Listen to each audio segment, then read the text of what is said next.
Bonjour tout le monde, bienvenue à cette capsule numéro 11.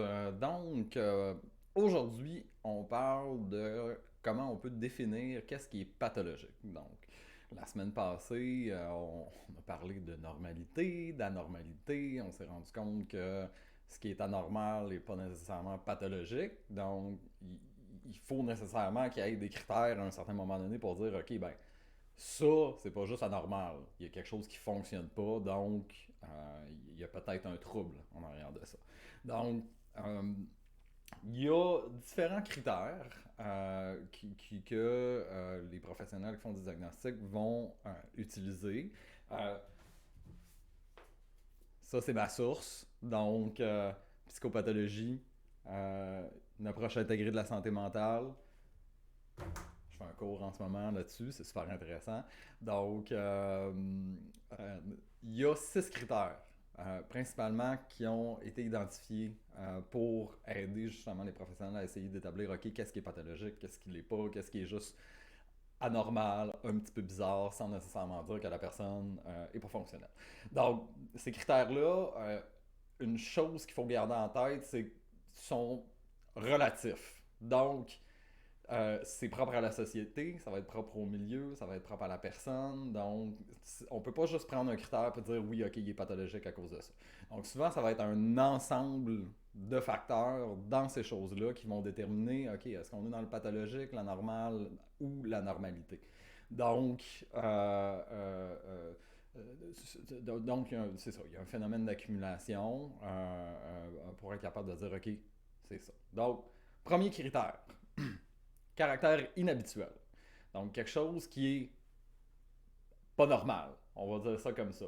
Donc, par exemple, un exemple flagrant, bon, il y a certaines personnes qui ont des problématiques de santé mentale, qui n'ont pas les mêmes perceptions au niveau de la chaleur, fait qu'ils vont porter un manteau d'hiver même quand il fait 40 degrés dehors. C'est inhabituel. C'est pas quelque chose qu'on va voir fréquemment, puis ça peut nous indiquer, OK, il y a peut-être quelque chose qui est en train de se passer. Pour dire qu'est-ce que c'est exactement, c'est pas clair. En même temps, quelque chose qui est inhabituel, c'est pas nécessairement pathologique non plus. Euh, Par exemple, un champion olympique qui gagne des médailles, qui performe à un niveau qui a personne d'autre qui va performer. Quand on regarde, mettons, la normalité statistique, il est dans les extrêmes. C'est inhabituel. Mais on ne considère pas que c'est pathologique. Au contraire, on considère que c'est exceptionnel. À l'autre bout du spectre, on regarde quelqu'un qui a des hallucinations, qui entend des voix, qui dit communiquer avec les morts. C'est inhabituel. Mais encore là, dans certains contextes sociaux, communiquer avec les morts, c'est perçu comme étant un grand honneur. Et c'est des personnes qui vont être respectées dans leur communauté. Donc, l'inhabituel, OK, premier critère.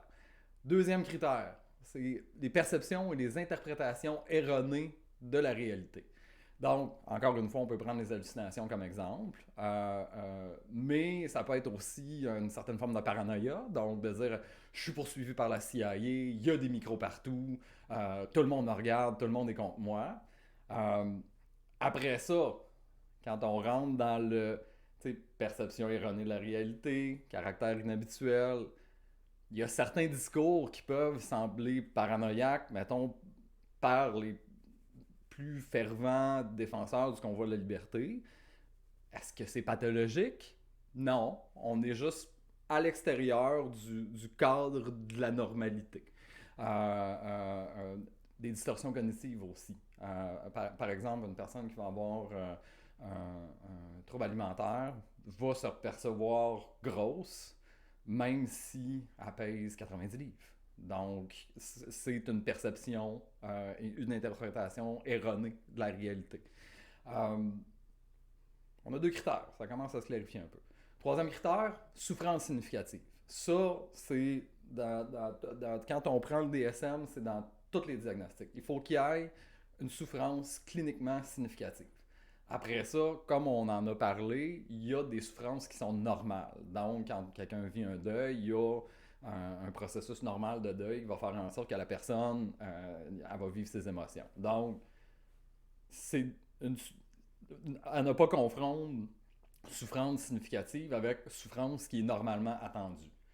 À l'inverse, une absence de souffrance, quand on est censé en avoir, ça peut aussi identifier qu'il y a quelque chose qui se passe. Donc, une certaine froideur face à tout, ça peut être indicateur qu'il y a quelque chose qui se passe de pathologique au niveau de la santé mentale.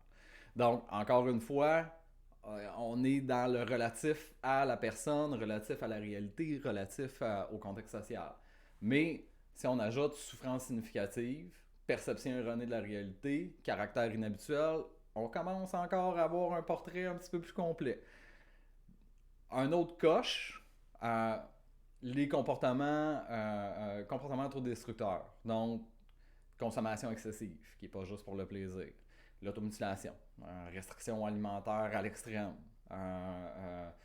Jusqu'à un certain point, l'agoraphobie. C'est-à-dire une personne qui a tellement peur de se retrouver en public, qui est plus capable de sortir de sa chambre, plus capable de sortir de chez eux, ben on est dans un comportement qui l'empêche de fonctionner.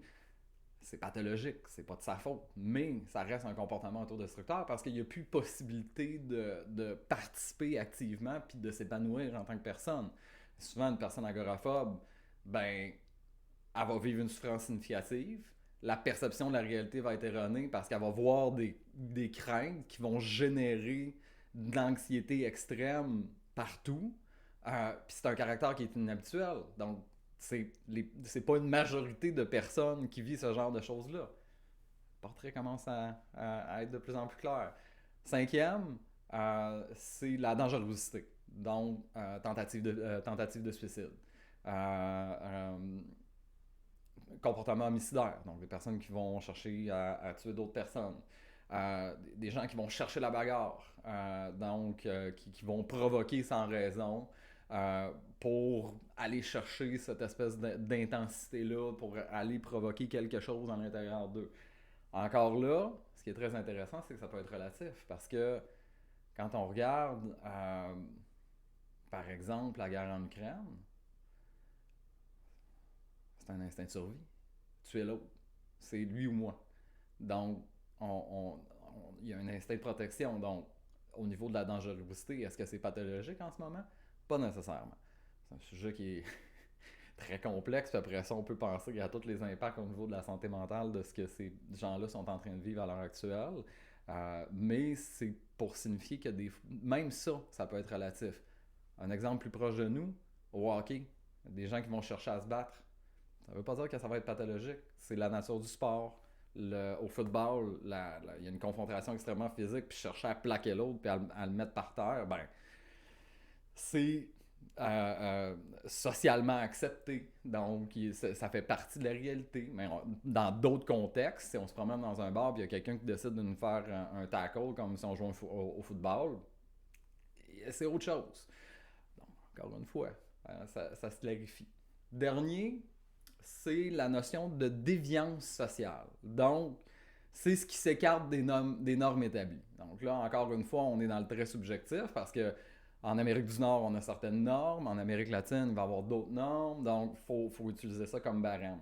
Si je peux te donner, puis encore une fois, une déviance, ça veut pas dire que c'est une problématique de santé mentale. Puis l'exemple que je peux utiliser, c'est au niveau de certaines déviances sexuelles. C'est-à-dire que, par exemple, quelqu'un qui a un fétichisme des pieds, qui se trouve une partenaire, un ou une partenaire qui est consentante, puis qui retire aussi du plaisir, puis qui est capable de fonctionner, qui n'a pas de souffrance significative, qui n'a pas de comportement autodestructeur, que sa perception est pas... c'est-à-dire qu'il n'a pas l'impression qu'il ne peut pas vivre s'il n'y a pas des pieds proches de son visage à tous les moments de la journée, ben la personne peut être très fonctionnelle.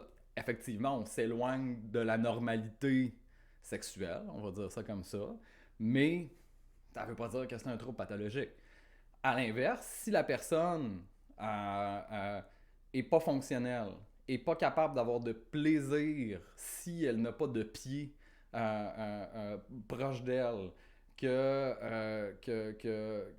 ça fait en sorte qu'elle va essayer de voler des souliers dans des vestiaires ou qu'elle va essayer de sentir les pieds des gens en dessous des tables au restaurant, ben là, on est dans des comportements autodestructeurs. On est dans de la déviance sociale, on est dans un caractère inhabituel. Donc là, on pourrait dire que c'est un comportement qui se rapproche d'un trouble paraphilique. Ça, c'est le terme exact, mais on est au niveau de on est dans un concept de déviance. Donc, encore une fois, c'est un peu comme une recette. Ça prend tous les ingrédients pour dire, OK, là, on est dans l'ordre du pathologique. Mais encore là, de dire, ça se peut que ce soit pathologique. Pour aller plus loin, ben, ça prend des critères, ça prend des processus d'évaluation. C'est pour ça, encore une fois, qu'il y a juste certains professionnels qui sont formés pour faire du diagnostic. Euh, et qu'en cas de doute, on est toujours mieux de s'adresser à un professionnel. Ceci étant dit, j'espère que ça clarifie un peu la notion de qu'est-ce qui est normal, qu'est-ce qui est anormal, qu'est-ce qui est pathologique, à quel moment on commence à parler de problématiques de santé mentale. Si jamais vous avez des questions, des commentaires, n'hésitez pas, laissez un message, un like, un partage, c'est toujours apprécié. Bonne fin de semaine tout le monde!